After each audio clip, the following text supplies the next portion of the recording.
पुत्रदा एकादशी व्रत कथा। पौष मास शुक्ल पक्ष एकादशी व्रत कथा। पौराणिक व्रत कथा के अनुसार भद्रावती नामक नगरी में सुकेतुमान नाम का एक राजा राज्य करता था। उसको कोई पुत्र नहीं था। उसकी स्त्री का नाम सेव्या था। वह निपुति होने के कारण सदैव चिंतित रहा करती थी। राजा के पितर भी रो रोकर पिंड लिया करते थे और सोचा करते थे कि इसके बाद हमको कौन पिंड देगा। राजा को भाई बांधव, धन, हाथी, घोड़े, राज्य और मंत्री, इन सब में से किसी से भी संतोष नहीं था। वह सदैव यही विचार करता था कि मेरे मरने के बाद मुझे कौन पिंडदान करेगा। बिना पुत्र के पितरों और देवताओं का ऋण मैं कैसे चुका सकूंगा। जिस घर में पुत्र न हो उस घर में सदैव अंधेरा ही रहता है। इसलिए पुत्र उत्पत्ति के लिए प्रयत्न करना चाहिए।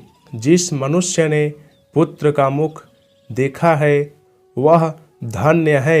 उसको इस लोक में यश और परलोक में शांति मिलती है, अर्थात उसके दोनों लोक सुधर जाते हैं।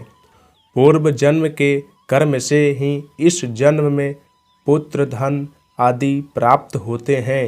राजा इसी प्रकार रात दिन चिंता में लगा रहता था। एक समय तो राजा ने अपने शरीर को त्याग देने का निश्चय किया, परंतु आत्मघात को महान पाप समझकर उसने ऐसा नहीं किया।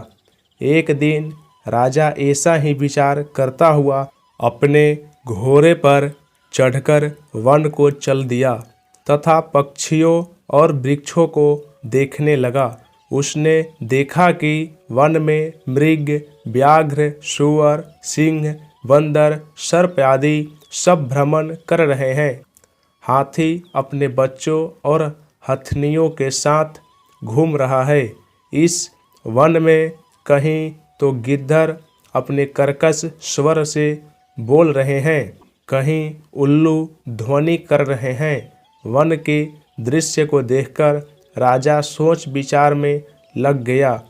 इसी प्रकार आधा दिन बीत गया। वह सोचने लगा कि मैंने कई यज्ञ किए, ब्राह्मणों को स्वादिष्ट भोजन से तृप्त किया, फिर भी मुझको दुख प्राप्त हुआ क्यों।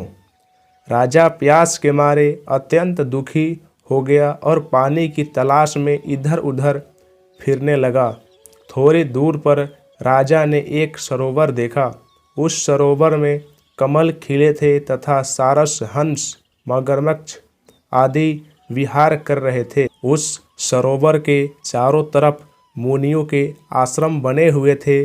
उसी समय राजा के दाहिने अंग फरकने लगे। राजा शुभ शकुन समझकर घोड़े से उतरकर मुनियों को दंडवत प्रणाम करके बैठ गया। राजा को देखकर मुनियों ने कहा कि हे राजन, हम तुमसे अत्यंत प्रसन्न हैं। तुम्हारी क्या इच्छा है सो कहो। राजा ने पूछा कि महाराज, आप कौन हैं और किस लिए यहाँ आए हैं, कृपा करके बताइए। मुनि कहने लगे कि हे राजन, आज संतान देने वाली पुत्रदा एकादशी है। हम लोग विश्वदेव हैं और इस सरोवर में स्नान करने के लिए आए हैं। यह सुनकर राजा कहने लगा कि महाराज, मेरे भी कोई संतान नहीं है। यदि आप मुझ पर प्रसन्न हैं तो एक पुत्र का वरदान दीजिए। मुनि बोले, हे राजन, आज पुत्रदा एकादशी है। आज ही आप अवश्य ही इसका व्रत करें। भगवान की कृपा से अवश्य ही आपके घर में पुत्र होगा। मुनि के वचन को सुनकर राजा ने उसी दिन एकादशी का व्रत किया और द्वादशी को उसका पारण किया। इसके पश्चात मुनियों को प्रणाम करके महल में वापस आ गया।